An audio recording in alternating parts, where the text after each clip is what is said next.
Hello বন্ধুরা, কেমন আছো? এসে গেছি আরেকটা নতুন ভিডিও নিয়ে তোমাদের কাছে। আমি এই ভিডিওতে বাঙালিদের এক ওকেশন তুলে ধরলাম তোমাদের কাছে। আমার জানা মতে এই ওকেশনটা শুধু বাঙালিদেরই হয়, বাকি অন্য কারোদের মধ্যে হয় নাকি আমি জানি না। যদি তোমরা জানো তাহলে আমাকে কমেন্ট করো। নিশ্চয়ই তোমরা ফটোগুলো দেখে বুঝে গেছো এটা কি পর্ব। তো আমি তাও বলে দিচ্ছি, এটা হলো বাঙালিদের জামাই ষষ্ঠী। নামে এটা জামাই ষষ্ঠী, কিন্তু আসলে এই ওকেশনে ষষ্ঠী মাতাকে পূজা করা হয়। সব সন্তানদের মায়েরা পূজা করে, আমি যতটুকু জানি আমার মা বলেছে। তো মাদের সময় একরকম দেখেছি, এখন তো অন্যরকম একটু, কিন্তু আসল জিনিসটা একই, কিন্তু কিছু কিছু জিনিস চেঞ্জ হয়েছে জায়গা বিশেষে, সময় বিশেষে। এই ওকেশনে ষষ্ঠী মাতাকে ঘট পূজা দিয়ে আহ্বান করা হয়, বা বলতে পারেন সব মায়েরা আহ্বান করেন ওনাকে, যাতে সব মায়েদের সন্তানদের মঙ্গল হয়, বা সন্তানদের মঙ্গল কামনার জন্যই এই পূজাটা করা হয়। তারপর এই ওকেশনের আরেকটা নাম হলো জামাই ষষ্ঠী। এটা তো যারা বাঙালি তারা নিশ্চয়ই জানেন। তো জামাই মানে মেয়ের জামাইকে ওর সোনার শাশুড়িরা এই আশীর্বাদ করে, তারপরে এই যে বানাটা বাঁধে, এগুলো আমি পরে বলবো, আপনাদেরকে ডিসকাস করব এগুলো বিষয়ে।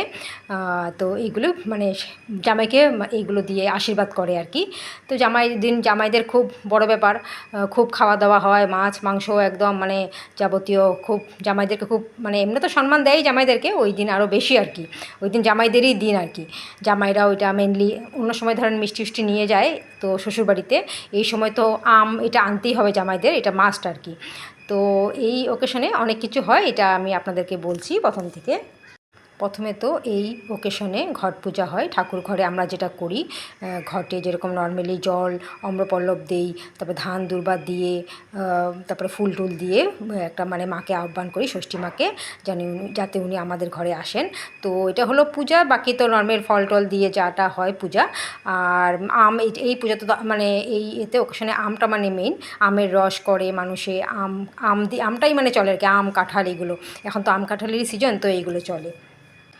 তারপর এখানে যে আপনারা দেখছেন বানা বলতে মানে এই বানাটার মধ্যে অনেক কিছু থাকে, দূর্বা থাকে, তারপরে কাঁঠালের পাতা যে থাকে এগুলো দিয়ে পাখা বানায়, তারপরে কাঁঠাল গাছের যে ছোটো ফুল থাকে এইগুলো লাগায় ডান্ডার মধ্যে, ছোটো ছোটো ডান্ডার মধ্যে লাগায়, তো ফুল দেয়, এটার মধ্যে চালের পুটলি দেয়, ধানের পুটলি দেয়, মানে এটার মধ্যে অনেক কিছু থাকে, মেনলি এইগুলো জিনিস থাকেই। তারপরে এটা দিয়ে একটা বড় বানা বানায়। তো এই বানাটাই হলো মেন ষষ্ঠী মার, এই ষষ্ঠী মাকে এই পুজোর সময় এই বানাগুলো দিয়ে থালার মধ্যে পূজা দেওয়া হয়। তারপরে এই ঠাকুরঘর থেকে এই পূজা থালাগুলো এনে তারপরে যখন মায়েরা আশীর্বাদ দেন, ধান দুর্বা দিয়ে আশীর্বাদের পরে, সবসময় তো ধান দুর্বা দিয়েই ফার্স্টে আশীর্বাদ দেওয়া হয়, তারপরে এই বানাটা দেওয়া হয়। পুজোর সময় ঠাকুর ঘরে যখন থালি সাজানো হয় তখন এই বানাগুলো থাকে থালির মধ্যে, ধান দুর্বা আর একটা সুতো থাকে, সুতো রিল যেরকম এরকম একটা মানে কালারিং সুতো রিল থাকে। তো এইগুলো মানে থাকে আর কি, এগুলো দিয়ে পূজা দেওয়া হয়।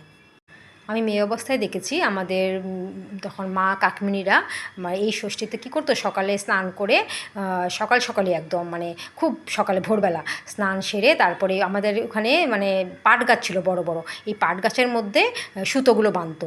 যেমন যাদের প্রথম সন্তান ছেলে, ওরা 9টা এরকম মানে এরকম ঘুরে ঘুরে বাঁধতো, 9বার পেঁচাতো, আর যাদের প্রথম সন্তান মেয়ে, ওরা 7টা এরকম 7বার পেঁচিয়ে পেঁচিয়ে গাছগুলোতে বাঁধতো। তারপরে এই সুতাগুলো, ওই যে আমি যে বললাম এখন থালির মধ্যে সুতা দেওয়া হয়, তাই বললাম না জায়গা বিশেষ, তখন জায়গা ছিল, গাছও ছিল, এরকম হতো আর কি। তো এটা পরের দিন খুলে পরের দিন আমাদেরকে এই সুতোগুলো পরানো হতো। কিন্তু যেহেতু আমার শ্বশুরবাড়িতে এরকম জায়গা নেই, বা এখন বাপের বাড়িতেও জায়গা নেই, তো এখন এই সুতোগুলো ওই ঠাকুরের সামনে দেওয়া হয়, আর সাথে সাথে আশীর্বাদের পরে, এই বানা দিয়ে আশীর্বাদের পরে এই সুতোগুলো সবার হাতে বাঁধানো হয়, যেমন ছেলেদেরকে ডান হাতে আর মেয়েদেরকে বাম হাতে আর কি। তারপরে এই বানাগুলো জামাই বা ঘরে যারা আছে মানে মায়েরা বাঁধে, তো সন্তানদেরকেই বাঁধে, জামাইও তো সন্তানই মায়ের। তো এই দেখুন ফটোতে আমার ভাসুরকে আমার শাশুড়ি বাঁধছে, এটা মানে বড় যে ওর থেকে আরম্ভ হয় আর কি, তো বড় মেজো ছোটো এরকম। তো এখানে এই যে আমার ভাসুর, সাথে আমার বর আছে, তারপর আমি, আমার যার মানে শরীরটা ভালো না যার জন্য এখানে আসিনি। তো এইভাবে চললো আমাদের জামাই ষষ্ঠী। তারপরে কি হয়, এবার জামাই নেই আমাদের, আমার তো ননদ আছে, আসে ননদের জামাই মাঝে মধ্যে, এবার আসেনি। তো এখানে মানে এটা অকেশনটা হওয়ার পরে লাস্টে খাওয়া শুরু, মানে আমাদের এখানে আমার বাপের বাড়িতে যেমন হতো ওই যে বানার মধ্যে ছিল না চাল, ওই চালগুলো খাওয়া হতো। কিন্তু শ্বশুরবাড়িতে আবার দেখতাম আমার শাশুড়ি একটা কলা কেটে নেয়, কলার মধ্যে চালগুলো এমনি 21টা চাল দেয়, তো সবসময় আমার শাশুড়ি আবার ওই গণাগণি অসম্ভব, এই জন্য কয়েকটা চাল একটা আন্দাজে দিয়ে কলাগুলো সবাই খায় আর কি প্রথমে। তারপরে এই আমের রস, কাঁঠালের রস, তারপরে যত ফল, তার এখানে হলো খই, চিড়া, মুড়ি, এইগুলো মানে মাস্ট আর কি খাওয়া, মানে এরপরে এই ওকেশনটা, এই পূজাটা হওয়ার পরে আশীর্বাদের পরে এইটাই আমাদের খাওয়া হয়। দেখবেন আমি থালা সাজিয়েছি। জামাইরা যখন থাকে, মেয়ের জামাই, তখন এই ওকেশনটা আরও খুব সুন্দর হয় আর কি, ভালো লাগে, বেশি ভালো লাগে। তখন কাপড় চোপড়ও নেওয়া হয়, শাশুড়িদেরকে কাপড় দেয় জামাই, শাশুড়িও জামাইকে দেয়, বা সাথে সাথে মেয়েরাও পায়। কিন্তু নর্মালি আর ঘরে যখন হয় তখন আর এগুলো দেওয়াটাও হয় না, এই আর কি। সকালে আমরা পুরি, ঘুগনি, মাংস খেয়েছি, আজকে ভাত খাওয়া হয়নি। তো এই পূজাটাতে তো এগুলো করতে সময়ও লাগে না, তো আমি আমার শাশুড়ি দুজনে মিলে এগুলো সব রেডি করলাম। তারপরে এই যে হয়ে গেল আমাদের সব কিছু। তো তারপরে তো বাস এতক্ষণই খুব মজা করলাম আমি বসে বসে। আর এখন এই যে আমাদের আরম্ভ হয়ে গেলো মেয়েদের কাজ, জানেনই তো, অকেশন শেষ, কাজ চালু। আর এই দেখুন, এই হলো দুপুরের, জামাষষ্ঠীর দিন দুপুরে খাবার থালি। তো আজকে আমি এখানে ভিডিও শেষ করলাম। হ্যাপি জামাষষ্ঠী।